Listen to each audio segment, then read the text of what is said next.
Hello everyone, চলে এলাম নতুন একটা ভিডিও নিয়ে।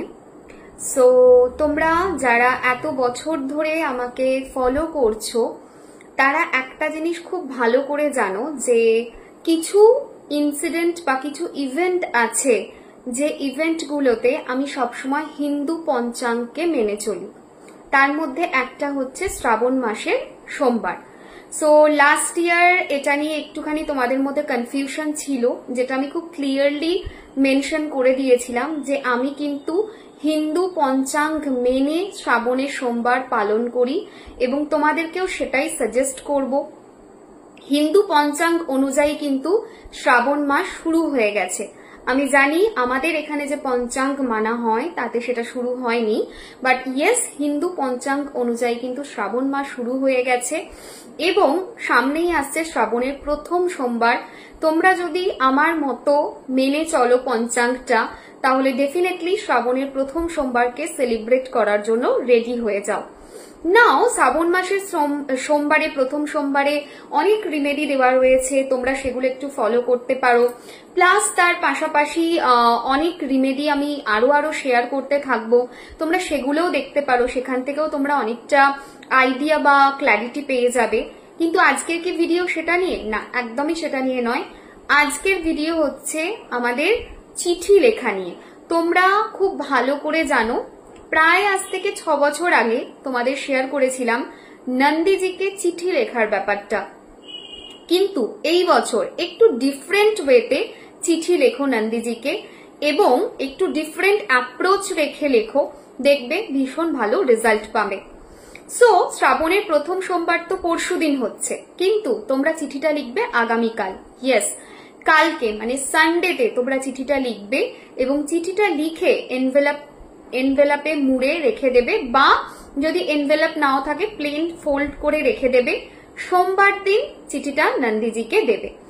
এবারে কি হবে পুরো জিনিসটা আমি গুছিয়ে বলি। কেন নন্দীজিকে চিঠি লেখা হয়? এটা সবসময় বলা হয় যে ভগবান শিব শম্ভুর কাছে যদি কোনো ধরনের আর্জি তোমার রয়েছে, তোমার কোনো ধরনের উইশ রয়েছে, তুমি বাবাকে সেটা বলতে চাইছো, তো সব থেকে ইজি উপায় হচ্ছে নন্দীজির কানে বলা, নন্দীজিকে চিঠি লেখা। সেইটার মধ্যে দিয়ে কিন্তু বাবা মানে মহাদেব আমাদের সেই উইশটাকে ফুলফিল করেন এবং তোমরা অলরেডি সেটা চিঠি লিখেছো। প্রচুর ক্ষেত্রে তোমাদের উইশ ফুলফিল হয়েছে, তোমরা মহাদেবের ব্লেসিংসও পেয়েছো। কিন্তু এইবারে একটু ডিফারেন্ট অ্যাপ্রোচ রাখো। হ্যাঁ, উইশ ফুলফিলমেন্টের জন্যই থাকবে, কিন্তু চিঠিটা লিখতে হবে আগামীকাল মানে সানডে সকালবেলায় স্নান টান করে উঠে লিখতে পারো, সন্ধ্যাবেলাতেও তোমরা চাইলে লিখতে পারো। যদি সকালবেলায় বা সন্ধ্যাবেলায় অফিসে থাকো, বাইরে থাকো, কোনো কাজে আছো, চোখ বন্ধ করে সারাদিনের মধ্যে যে কোনো সময় লিখতে পারো। কিভাবে লিখবে সেটা বলি, তারপর 1 by 1 প্রসেসে যাচ্ছি, বা 1 by 1 প্রসিডিওর কি মেনটেন করতে হবে সেটাতে যাচ্ছি। সো চিঠি যেটা লিখবে এইবারে সেটা রেড ইঙ্ক দিয়ে লিখবে, এটা হলো নাম্বার 1। সাদা কাগজে লিখবে, ঠিক আছে? 4টে সাইডেই কিন্তু মার্জিন ছাড়বে, মানে কাগজটা এরকম রয়েছে, ঠিক আছে? নাও কাগজে তোমাদের যে মার্জিনটা হয় না, বাঁ দিক ডান দিক যে মার্জিন হয়, আমরা তো মার্জিন দিয়ে লিখি, যখন লিখি 4টে সাইডেই মার্জিন ছাড়বে, মানে ডান দিকটা কিছুটা ছাড়বে, বাঁ দিকটা কিছুটা ছাড়বে, উপরটা কিছুটা ছাড়বে, নিচটা কিছুটা ছাড়বে, মধ্য জায়গাটাতে শুধুমাত্র চিঠিটা লেখা হবে। কাকে লিখবে? টু নন্দীজি, ঠিক আছে? এইভাবে লিখবে, টু নন্দীজি বলে তুমি যে উইশটার জন্য মানে যে উইশটা ফুলফিল করতে চাইছো সেই উইশটা সম্পর্কে লিখবে। একটা ছোট্ট এক্সাম্পল দিই, ধরো তুমি চাইছো যে বিজনেসে সাকসেস আসুক, তাহলে কি লিখবে? টু নন্দীজি, নন্দীজি আমার তোমার কাছে বিনীত আবেদন এটাই যে প্লিজ তুমি আমার এই উইশটাকে ফুলফিল করে দাও। এটা আমি খুব টেকনিক্যাল ওয়েতে বলছি, নিজের মতো করে লিখবে, বাট একদম টেকনিক্যাল ওয়ে কিভাবে হয় সেটা বলছি। এটাই আমার নিবেদন যে তুমি আমার এই উইশটাকে ফুলফিল করে দাও। তুমি মহারাজজির কাছে, মানে তুমি আমাদের দেবাদিদেব মহারাজজির কাছে বা মহাদেবের কাছে, আমি মহারাজজি বলি, সো মহাদেবও বলতে পারো তোমরা, মহাদেবের কাছে আমার এই আর্জিটাকে পৌঁছে দাও।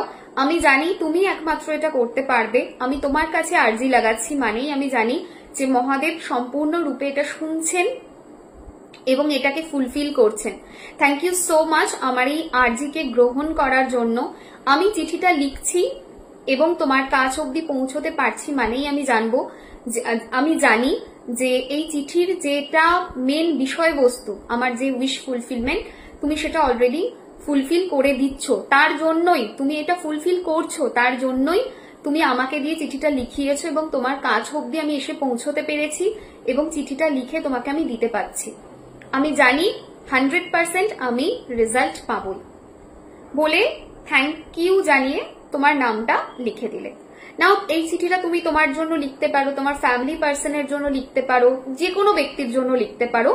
যেভাবে বললাম এটা একটা টেকনিক্যাল ভাবে বললাম, যখন লিখবে নিজের মনের ভাবটাকে করে এক্সপ্রেস করে লিখবে, এতটাও টেকনিক্যাল হওয়ার কিছু নেই, নিজের মনের ভাব প্রকাশ করে লিখবে। আমি একটা চিঠি লিখবো, তো লিখে যদি সম্ভব হয় সোমবার দিন আমি একটা তোমাদের ছবি দেবো, সো দ্যাট তোমরা একটা ক্ল্যারিটি পাও। বাট আমার ছবির ওয়েট করবে না, ঠিক আছে? অনেক সময় এরকম হয় কাজের সময় ভুলে যেতে পারি আমি, পরে হয়তো ছবিটা দিলাম। তোমরা মানে বিষয়টা বুঝে নাও যে কিভাবে কি লিখতে হবে, নিজের মতো করে তারপরে লিখো। তারপরে কি করবে, নিচে তার নিচে একটা নাম্বার দিচ্ছে, এই নাম্বারটা লিখবে 334। ইটির নিচে নিজের নাম, আমি লিখবো প্রিয়াঙ্কা চক্রবর্তী, তার নিচে 334 এই নাম্বারটা লিখে নিলাম। লিখে নিয়ে কাগজটাকে ভালো করে ফোল্ড করে রেড এনভেলপে ঢুকিয়ে দেব। যদি রেড এনভেলপ না থাকে হোয়াইট এনভেলপ ইউজ করব, যদি সেটাও না থাকে তাহলে প্লেন ফোল্ড করব। ফোল্ড করে কি করব, বাড়িতে আমাদের যে কোনো যে ভগবান রয়েছেন, সেটা যে কোনো ভগবান হতে পারেন, মানে শিব হতে পারে, শক্তি হতে পারে, দুর্গা, লক্ষ্মী, কালী, নারায়ণ, গোপাল, মানে যে কোনো একটা মূর্তি বা পিকচার যদি থাকে তার নিচে রাখবো। পিকচার হলে তার পিছনে রাখবো, মূর্তি হলে তার নিচে রাখবো, নিচে রেখে দেব সিম্পলি ওইভাবে। তারপর কি করব, পরশুদিন, মানে এটা কালকে করে আমি রেখে দিলাম, পরশুদিন কি করব, আচ্ছা কালকে যখন করবে হাত পা ধুয়ে ফ্রেশ হয়ে বসে করবে। যখন লিখছো চিঠিটা সামনে একটা প্রদীপ বা একটা যে কোনো ক্যান্ডেল জ্বালবে এবং যখন তুমি লিখছো তখন শুদ্ধতা ভীষণভাবে বজায় রাখবে, ফোন সুইচ অফে রাখবে, ফুল কনসেন্ট্রেট করে নিজের ভাবটাকে লিখবে। এই জিনিসগুলো অবশ্যই মেনটেন করো। পরের দিন কি করবে, স্নান টান করে ফ্রেশ হয়ে ওই চিঠিটা নিয়ে নন্দীজিকে তুমি দিয়ে আসতে পারো এবং নন্দীজির কাছে তুমি রেখে এলে মন্দিরে এবং কানে কানে নন্দীজিকে তোমার আরজিটা লাগিয়ে দিলে। শুধু তাই না, যদি মন্দির যাওয়া পসিবল না হয়, মন্দিরে নন্দীজি নেই, বাড়িতে রয়েছে, বাড়িতে নন্দীজিকে সেম তোমার উইশটা কানে কানে বলে দেবে এবং নন্দীজির কাছে চিঠিটা রেখে দেবে। তাহলে কি হয়ে যাবে? না, একদমই না। এরপর কি করতে হবে, এটা তো গেল বেসিক জিনিস। এরপর বাড়ি আসবে, বাড়ি এসে একটা নাম্বার বলছি, এই নাম্বারের chanting minimum half an hour করবে। সোমবার দিন করতে হবে, চিঠিটা দেওয়ার পর করতে হবে। বাড়িতেই যদি নন্দীজিকে দিচ্ছ তাহলে বাড়ির মন্দিরে বসেই নাম্বারটা চ্যান্টিং করবে। নাম্বারটা কি রয়েছে, 22720। এই নাম্বারটার হাফ অ্যান আওয়ার চ্যান্টিং করবে। হাতে গুনে করলে মোটামুটি 1008 বার চ্যান্ট করার মিনিমাম চেষ্টা করবে, তার বেশি হলে খুবই ভালো, কোনো অসুবিধা নেই। আর প্লেন চ্যান্ট করলে হাফ অ্যান আওয়ার চ্যান্ট করো। সিম্পলি এটা করে নাও। করে নেওয়ার পর নিজেকে কমপ্লিট সারেন্ডার করে দাও, একদম হাত জড়ো করে যিনি আমাদের মহারাজ আছেন, আমাদের দেবাদিদেব মহাদেব আছেন, ওনাকে বলো যে হে শিবশম্ভু, তুমি তো হচ্ছ হলাহল বিষ গ্রহণ করেছিলে যাতে এই গোটা বিশ্ব, গোটা এই দুনিয়া ভালো থাকে। আমার জীবনেরও যেটুকু অবস্টাকল আছে, যেটুকু বিষ রয়েছে, যা আমার এই পার্টিকুলার উইশটাকে ফুলফিল হতে দিচ্ছে না, যা এটাকে আটকে রাখছে, সেই পুরো বিষটাকে তুমি গ্রহণ করো, আমার জীবনে শান্তি প্রদান করো। ঠিক আছে? বলার পর ভগবান শিবের মাথায় জল, দুধ এগুলো ঢালবে। অবশ্যই, যেটা আমি প্রত্যেকবারই বলি, আমি আলাদা করে ভিডিও দিয়ে দেব ভগবান শিবশম্ভুর পুজোর, কিন্তু প্রত্যেকবারে বলি আনাজ মানে যেটা সবজি, চাল, ডাল, these are the mandatory things যেটা আমাদের শিবের মাথায়, ভগবান শিবশম্ভুর মাথায় দেব আমরা। ঠিক আছে? তো সেগুলো সব দেবে 1 by 1 দিয়ে ভগবান শিবশম্ভুকে প্রণাম করবে, পুজো করবে। আর আমার প্রিয় মন্ত্র ওম দুঃখ দারিদ্র দহনায় শিবায় নমঃ, এই মন্ত্রের যতটা পারা যায় জাপ করবে। আচ্ছা, যদি মনে হয় পুজো করা সম্ভব নয়, নাম্বারটা চ্যান্টিং করে কি এন্ড করে দিতে পারি, প্রসিডিওরটাকে, এই পুরো রিচুয়ালসটাকে এই চিঠি লেখার, হ্যাঁ করতে পারো, কিন্তু আরো ভালো হয় যদি শিবের মাথায় একটু জল দাও, শিবের মাথায় একটুখানি যদি তুমি বাকি সমস্ত জিনিস দিয়ে পুজো করো। আচ্ছা, এটা তো গেল বাড়ির। এবারে ধরো তুমি বাইরে গেছো, মানে মন্দিরে গেছো, সেক্ষেত্রে কি করবে? প্রথমে আমাদের নন্দীজিকে চিঠিটা দিয়ে দিলে, কানে কানে বলে দিলে তুমি কি জন্য চিঠিটা দিচ্ছ, কি চাই। তারপরে গিয়ে শিবশম্ভুর মাথায় জল দিলে, দুধ দিলে, আনাজ দিলে, সবজি দিলে, সব দিলে, চাল দিলে, ডাল দিলে, দিয়ে বাড়িতে আসো এবং ওম দুঃখ দারিদ্র দহনায় শিবায় নম মন্ত্র জাপ করতে করতে জল ঢাললে। তারপর বাড়িতে আসো, বাড়িতে এসে নাম্বারটা চ্যান্ট করো। এটাও তোমরা চাইলে করতে পারো। সো এইভাবে পুরো প্রসিডিওরটা তোমরা করবে, এইভাবে পুরো রিচুয়ালসটা তোমরা করবে।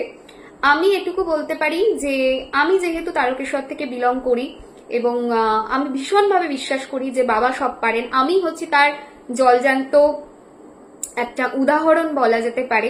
তার কারণ হচ্ছে আমার, তোমরা জানো যে হার্নিয়া হয়েছিল কত বড়, তো সেইটার থেকে আমি মুক্তি পেয়েছি।